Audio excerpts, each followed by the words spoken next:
इस सब के पीछे कौन है? बोल। शायद एक लड़की है, एक दफा बातों बातों में जिक्र किया था सर ने कि आप और सिकंदर उसको पूरे प्रोटोकॉल के साथ ऑफिस में उसी तरह वेलकम करें जिस तरह पूरे स्टाफ के सामने उसको जलील करके ऑफिस से निकाला। बाजी जीतने का दावा नहीं करूंगी, लेकिन हाँ इतना जरूर कहूंगी, बाजी जीतूं या ना जीतूं, एक जिंदगी जरूर बर्बाद होगी और वो मैं करूंगी। इस सिचुएशन में हमें एक ऐसे शख्स की जरूरत है जिसकी मार्केट में वैल्यू हो, और शाहनवाज अंकल से बेहतर और कौन हो सकता है?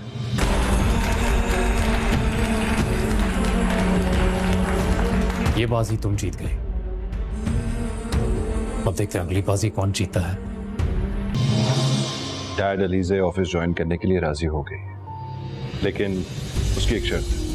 सिकंदर ने आखिरकार ही हफीज़ साहब को किडनैप करवा लिया होता है, क्योंकि सिकंदर को ये बात मालूम है हफीज़ में इतनी हिम्मत नहीं है कि वो हमारे खिलाफ जाकर कॉन्फ्रेंस करे। इसीलिए वो हफीज़ साहब पर तशद्दुद करना शुरू कर देता है ताकि वो सच्चाई बताए, और आखिरकार ही हफीज़ साहब के पास कोई और दूसरा रास्ता नहीं होता सिवाय इसके कि वो सच बताए। हफीज़ साहब को सिर्फ इतना ही पता होता है कि इस सब के पीछे कोई और नहीं बल्कि एक लड़की है, और जैसे ही सिकंदर ये बात सुनेगा उसे फौरी तौर पर अलीज़े पर ही शक होगा, क्योंकि वो ये बात जानता है अलीज़े उनको बर्बाद करना चाहती है। लेकिन सिकंदर के पास अभी कोई भी सबूत नहीं होता। सिकंदर घर तो वापस आ जाता है और सारे घर वाले सिकंदर को घर वापस देखने के बाद हैरान भी हो जाते हैं, लेकिन हमदानी साहब बहुत ज़्यादा परेशान हो जाएंगे, क्योंकि उन्होंने यही बात की होती है जब तक वो नहीं चाहेंगे वो वापस ना आए। लेकिन सिकंदर उनकी बात नहीं मानता और वो घर भी वापस आ जाता है। और वहीं दूसरी तरफ हमज़ा अपने बाप को यही मशवरा देता है कि हमें शाहनवाज से बिज़नेस बढ़ाना होगा। अगर शाहनवाज हमारी कंपनी को ज्वाइन कर लेता है तो हमारी